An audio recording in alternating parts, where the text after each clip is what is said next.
La Universidad Politécnica de Valencia afrontaba un duro desplazamiento este fin de semana. No solo por jugar contra uno de los aspirantes a ganar la liga, sino porque por delante tenían un viaje de 11 horas.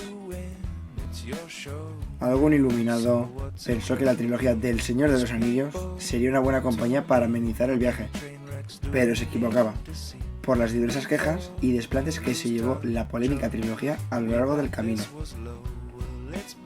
El equipo logró imponerse por un apretado 2-3, 13-15 que sabe a gloria. Y que bien costó sangre, sudor y lágrimas. Un lance que se jugó en horario nocturno, ya que el choque comenzaba a las 11 de la noche y finalizaba a las 2 de la mañana. Una hora que a más de uno le hizo crecerse con la posibilidad de una rápida salida nocturna que nunca llegó. Las bajas de Freddy Valencia y Tomás Cervetti, añadidas a la indefinida de Che María Delgado, hacían trabajar a destajo a un equipo que supo amainar el temporal, con una defensa de Buti y abriendo la fábrica cuando hacía falta. Y es que la simpatía de la grada que coreaba y de qué manera los jugadores politécnicos hizo que estos se sintieran arropados en todo momento.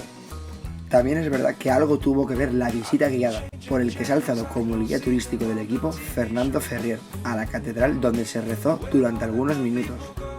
Y alguno también se excedió en sus funciones oratorias.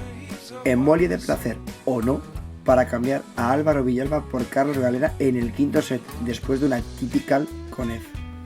Afortunadamente, todo se solucionó y el equipo, a falta de una jornada para finalizar la primera vuelta, se sitúa tercero en la tabla clasificatoria, con un partido menos que los dos primeros clasificados.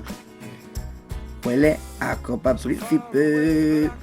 Este sábado despedirán la primera vuelta en Barcelona contra Mundet, en un gran duelo. Se comenta por vía interna que la convocatoria es toda una incógnita. Pero así es la vida, ¿o no? Amunt, UPV.